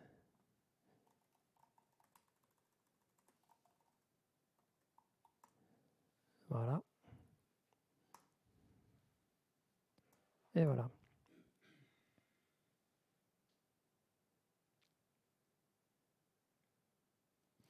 Et maintenant, je démarre mon entrepôt qui va produire des messages de façon régulière lui aussi. Donc mon entrepôt, je vais vous montrer le code. Il y a un beer producer qui fait que chaque seconde, je produis un message. Et cette fois-ci, ce qui est intéressant, c'est que ce message qui va être un niveau de stock, je vous montre rapidement, hein, c'est juste un nom de bière et un niveau de stock, c'est tout. Okay, donc Moinette qui est un nom de bière belge et 42, basiquement. Ce message-là, c'est un événement de stock à un instant T. J'aurais pu ajouter une date d'ailleurs, ça aurait été intéressant. Et donc là, j'ai un petit bout de code qui, chaque seconde, va aller produire un ensemble de niveaux de stock dans un topic. C'est bon? Sauf que tout à l'heure, quand je vous ai montré delivery, vous avez vu que j'envoyais du string. Et là, cette fois-ci, j'envoie une classe Java directement dans mon template. Mon plusart template, aujourd'hui, il n'est pas string, il est beer stock. Il est typé. Parce que dans plusart, comme dans d'autres plateformes, il y a des schémas. Et en l'occurrence, ici, j'envoie des messages beer stock en Avro. Okay, par une petite config Spring qui va bien, qui est là. Donc, je dis à Spring, une fois que tu auras booté mon plusart template, tu vas lui dire que tu vas faire du Avro sur cette classe beer stock. Et c'est tout. Ça va? Ça vous parle? Avro, JSON, les schémas, pour ceux qui ont fait du Kafka, ça devrait vous parler un petit peu. Ouais. Ok. Donc on a aussi des schémas dans plusart. Donc plusart est aussi capable de rejeter des messages qui ne sont pas dans mon schéma, etc., etc. Enfin, comme voilà, il y a un schéma registry qui est intégré dans plusart. Vous avez tout ce qu'il faut pour faire du Avro, du protobuf, du JSON ou un bon vieux byte array, enfin ce que vous voulez. Il y a du schéma. Donc toutes les secondes, je vais produire ça. Je vais produire une liste, un ensemble d'événements avec un niveau de stock. Et donc du coup, le dernier niveau de stock que je m'attends pour la carmélite, c'est 142. Si j'interroge le stock, à moins que quand j'interroge le stock, je tombe pile au moment où il est en train de consommer le message, mais sinon, la plupart du temps, quand j'interrogerai le stock, je devrais avoir carmélite stock 142, puisque vous avez vu que c'est le dernier stock connu de carmélite. Je devrais avoir Moinette 42 et Chimé et Chouf, j'en ai plus. 0. On va observer ça. Ou pas. On va voir ce qui se passe. Donc, j'ai mon website. Et dans mon website, je vais vous montrer comment je consomme cette fois-ci les messages. Donc, ils sont là. J'ai une souscription. Et comme l'ordre est important, j'ai une souscription de type failover. OK ? Et elle est Avro, et tout va bien. Et je consomme également, donc aussi bien côté producteur que côté consommateur, évidemment, vous avez un schéma. Et ici, vous avez la possibilité de faire du Avro également et d'avoir une classe beerstock plutôt que de s'embêter à faire du JSON comme j'ai fait de l'autre côté. C'est bon? Alors, et donc ce qu'il fait, c'est qu'il va récupérer un message de bière, il va le stocker dans Redis, et j'ai un petit contrôleur, je ne vais pas vous montrer le code, mais qui fait que quand vous faites un get dessus, ça vous donne la vue du stock à un instant T. Donc, c'est parti. Je vais lancer mon warehouse.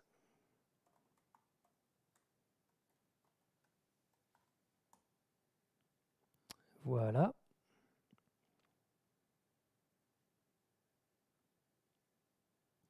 Et vous avez vu, je suis en failover, donc il n'y a qu'une seule instance du site web qui prend les messages. Normal, je suis en failover. Et quand j'interroge mon stock de bière, j'ai 42 142 00, donc c'est bon. Je l'ai encore. Je l'ai encore. Je vais le faire 5 fois. Je l'ai encore. Je l'ai encore. C'est cool. Mais quand même, j'aimerais bien, on va imaginer qu'on a beaucoup plus de messages que ça, et on va imaginer qu'on a besoin de les consommer beaucoup plus vite. Donc on a besoin d'ajouter des nouveaux consommateurs. Pour ça, on va utiliser ça.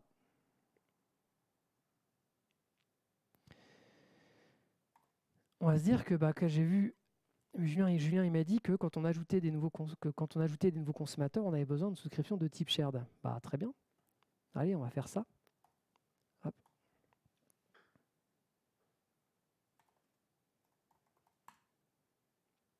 Voilà.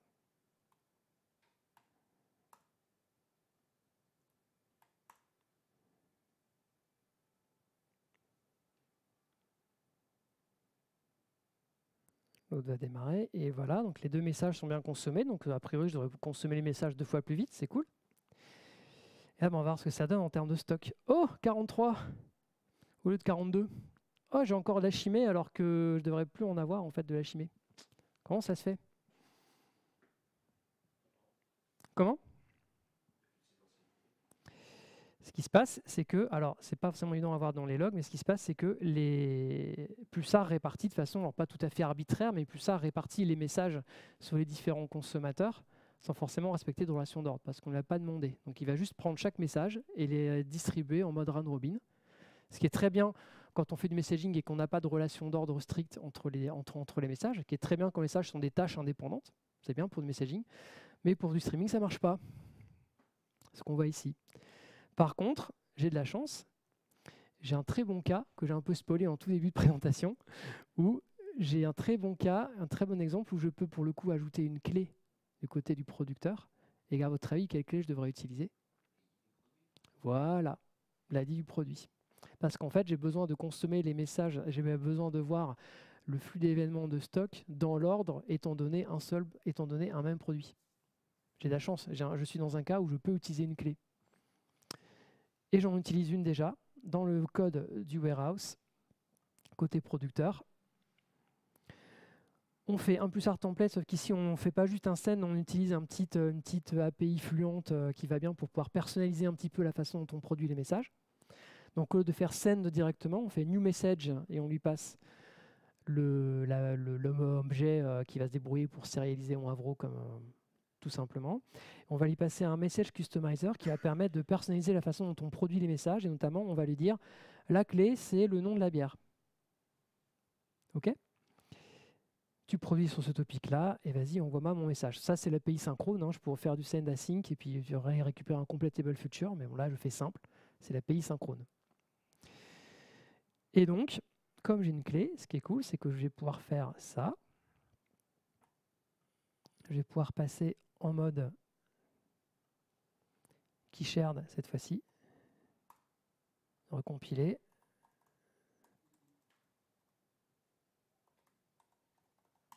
Pouf.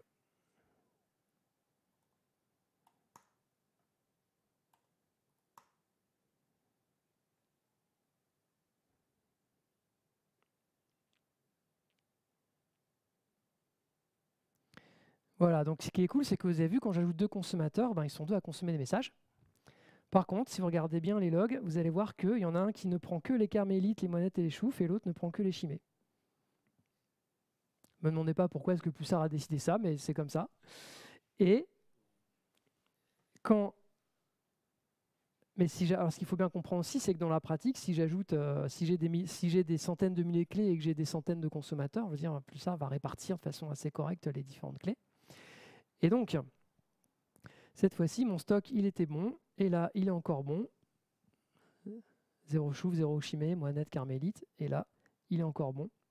Parce que chaque consommateur voit indépendamment la suite des événements d'un même produit, parce que c'est la même clé, dans le bon ordre. Donc j'arrive à faire du streaming et en même temps scaler mon nombre de consommateurs. Et j'ai pas eu besoin d'ajouter des partitions. Et si je veux ajouter un troisième consommateur, je n'ai pas besoin de tout repartitionner, il n'y a aucun problème, j'en ajoute un troisième. Dans mon terminal, j'ouvre un nouveau terminal, j'en ajoute un troisième et c'est terminé. Ça va? Ouais? Ok. Des questions par rapport à ça? Par rapport au SDK Spring, par rapport au concept de souscription?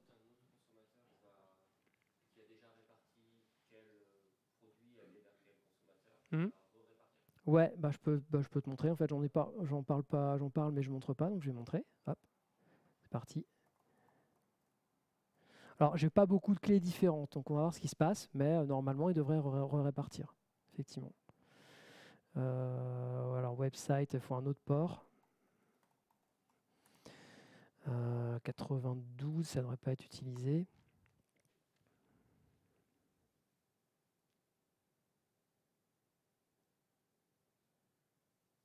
Voilà. Donc là, lui aussi prend des messages. Donc cette fois-ci, lui, il prend moinette et chouf. Lui, il prend carmélite seulement. Et l'autre, il prend chimé seulement. Donc il a bien rebalancé, il a bien réparti les clés sur les différents consommateurs. Et inversement, si je l'arrête, les autres vont prendre plus de messages, etc., etc. Bref, vous avez compris le principe. C'est bon? Ouais? Ok. Alors, est-ce que vous êtes prêts ou prêtes pour une deuxième démo? Est-ce que j'ai encore du temps? Ou est-ce que vous avez faim? Faim? Allez. Démo rapide. C'est vrai? Ah merde. Ok. Je vais être super rapide pour celle-là. Alors, là, j'ai un truc un petit peu plus sérieux. J'ai un cluster pulsar. Je vais juste arrêter mon pulsar local. Voilà. Parce que j'ouvre un port, ils ne vont pas coexister. Voilà. Et je vais ouvrir un pulsar dockerisé cette fois-ci. Donc là, j'ai mon Docker PS ici qui vous montre que j'ai un nœud, ça c'est mon Redis, hein, donc ça c'est pour faire tourner mon site web, d'accord. J'ai un nœud, j'ai deux nœuds Bookie, j'ai un nœud Zookeeper, je vous ai pas parlé de Zookeeper, mais en fait dans l'archi on a aussi Zookeeper, comme Kafka, même si on dépend un peu moins de Zookeeper maintenant, dans Pulsar on peut aussi faire du etcd, pour ceux qui préfèrent. On a besoin d'un système qui va gérer un consensus et qui va gérer un agrément distribué, pour plein de raisons. Vous pouvez en parler en question-réponse, ce qui fait qu'en réalité, on a aussi Zookeeper qui intervient dans un cluster Pulsar. Donc j'ai deux Bookies, j'ai un Zookeeper et je vais lancer mon broker que je ne pouvais pas lancer avant parce qu'il ouvre le même port que mon Pulsar local, le port qu'il expose.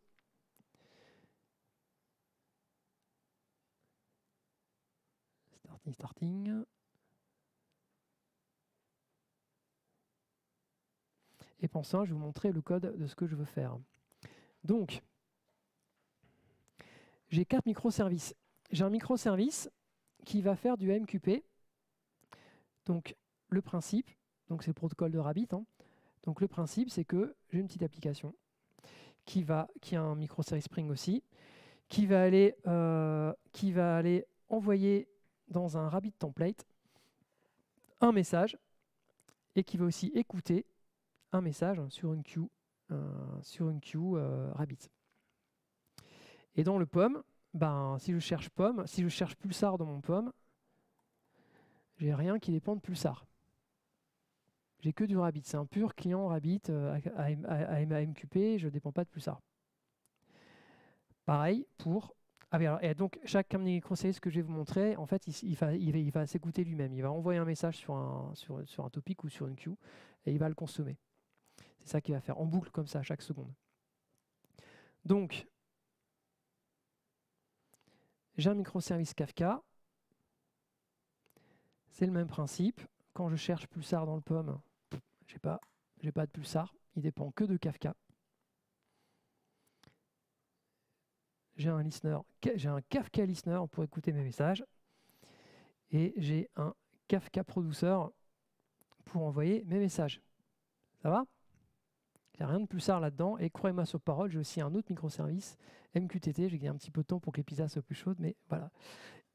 OK? C'est le même principe. Donc voilà, mon cluster est LC, c'est cool. Donc, allons-y. On va lancer un microservice. Le fameux microservice qui ne dépend que de MQP. Et il va faire un truc génial.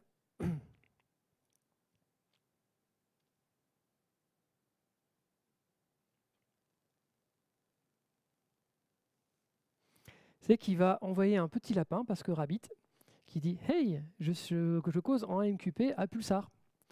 Bah oui, parce que moi, j'ai pas de RabbitMQ, hein, vous vous souvenez, mon Docker PS, il n'y a pas Rabbit. Hein. Il n'y a pas Rabbit, il n'y a pas Kafka, il n'y a que du Pulsar, quoi. OK? Très bien, c'est cool. Et maintenant, bah, on va aller lancer un autre microservice Kafka. Hop, run microservice. Voilà. Et je vais aussi lancer un microservice MQTT.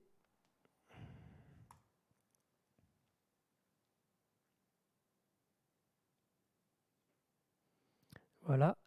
Et oh, regardez ce qui se passe. Mon microservice Kafka, il fait du Kafka et il reçoit aussi les messages de MQTT.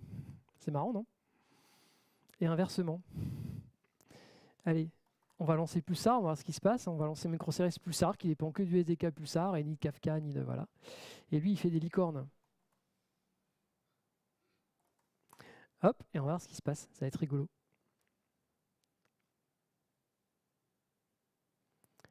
Et voilà, chacun reçoit le message de chacun. Donc autrement dit, on est complètement intégré dans un seul broker. Vous avez des clients qui s'adressent à un seul unique broker qui communiquent entre eux dans leur protocole. Client Rabbit, client MQTT, client aussi bien producteur que consommateur, Kafka et Pulsar natif. Voilà pour la petite démo multi-protocole.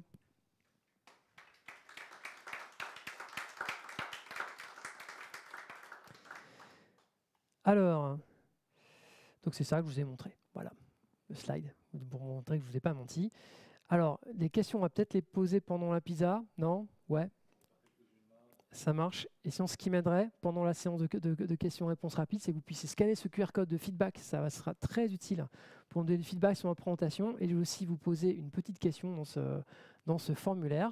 Je vais aussi vous parler du Pulsar Summit Europe qui va avoir lieu online, qui va avoir lieu le 23 mai, en plus mon anniversaire, c'est cool, et qui est entièrement gratuit. Donc vous allez sur pulsarsummit.org, vous pouvez vous inscrire et vous allez pouvoir assister si vous voulez en savoir plus sur Pulsar.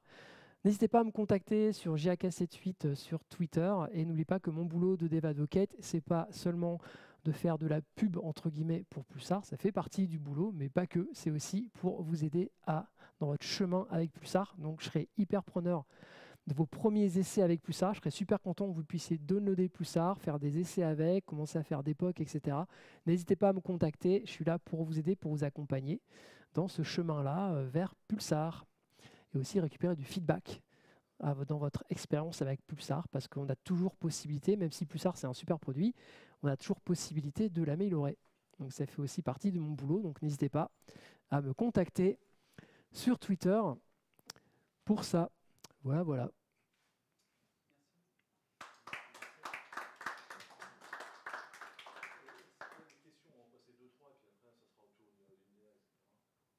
Ouais.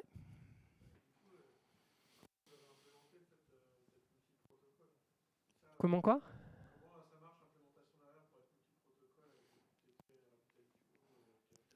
Ben, on a un bout de code qui est un... Ah oui, je vais récupérer la question. Alors, comment ça marche ça marche l'implémentation du multiprotocole?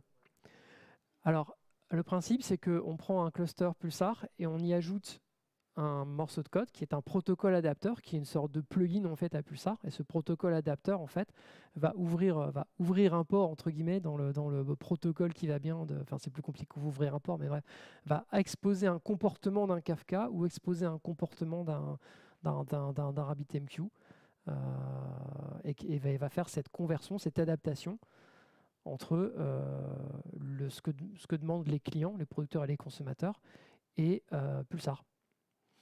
Mais ça tourne à l'intérieur ça tourne à l'intérieur des brokers, enfin des nœuds brokers. C'est pas un truc qui va, c'est pas un cluster par devant. Ok? Ça répond à ta question? Super.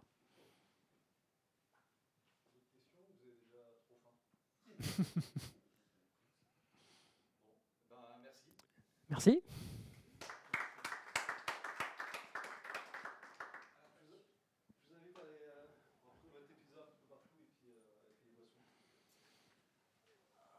Ok.